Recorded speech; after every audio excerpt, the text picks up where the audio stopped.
सद्गुरू श्री ब्रह्मचैतन्य महाराज गोंदवलेकर यांचं प्रवचन 29 सप्टेंबर. प्रपंच हे साधन, परमार्थ हे साध्य. मी प्रपंचासाठी नसून रामाकरता आहे, ही दृढ भावना ठेवावी. मी माझ्याकरता जगतो असे न म्हणता रामाकरता जगतो असे म्हणूया. मग रामाचेच गुण अंगी येतील.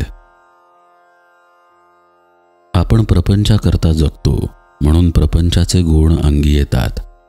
म्हणून भगवंताकरता जगावे. प्रपंच हे साधन आहे, परमार्थ हे साध्य आहे. प्रपंच कुणाला सुटला आहे, पण साधू त्याचा सदुपयोग करतात. आम्ही तसा करीत नाही म्हणून परमार्थ साधत नाही. जगात 3 गोष्टी दुर्मिळ आहेत: मनुष्यजन्म, संत समागम आणि मुमुक्षुत्व. मनुष्यजन्म हा परमार्थाकरताच आहे, विषयभोगासाठी नव्हे. परमार्थाची तळमळ लागली पाहिजे. तळमळ उत्पन्न झाल्यावर, मन शुद्ध झाल्यावर राम भेटेलच. समई लावली पण तेल वरचेवर न घातले तर ती विझेल. स्मरणरूपी तेल वारंवार घालावे, मग परमार्थ दिवा कायम राहील. परमार्थ हा मुख्यतः अनुभवाचा आहे. पंढरपूरला जायचे असेल तर वाट चालू लागले पाहिजे. मग वाटेत कुणीतरी वाट दाखवणारा भेटतोच. निदान पाट्या तरी आढळतात. आम्ही परमार्थ मार्गावर प्रत्यक्ष चालूच लागत नाही, मग वाटाड्या कसा भेटणार? परमार्थ मार्गावर गुरु खास भेटेलच. म्हणून रामाचे अखंड स्मरण ठेवून परमार्थाला लागूया. आचार आणि विचार यांची सांगड असावी. पोथीत जे ऐकतो ते थोडे तरी कृतीत येणे जरूर आहे. पोथी वाचल्यानंतर जेवढे कळले तेवढे तरी आचरणात आणायला काय हरकत आहे?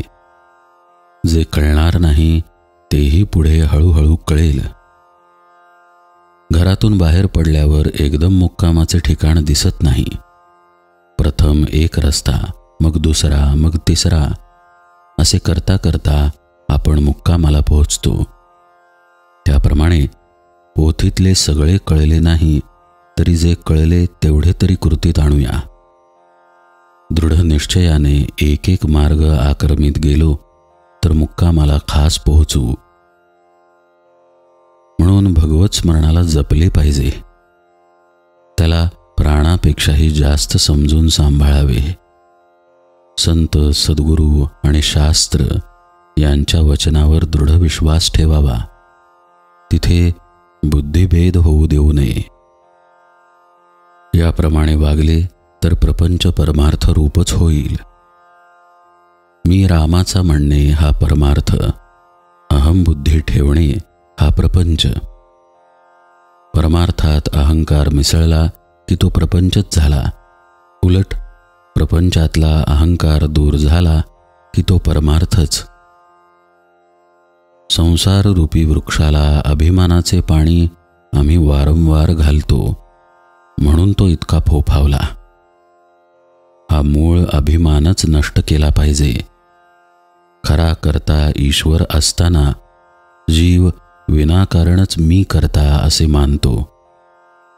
झाडाचे पान रामा वाचून हलत नाही. देहाचा योगक्षेम तोच चालवतो. मी करता नसून राम करता ही भावना वाढवणे हीच खरी उपासना. कर्तृत्व न घेईल तर जीव सुख दुःख भोगणार नाही. जानकी जीवन स्मरण जय जय राम.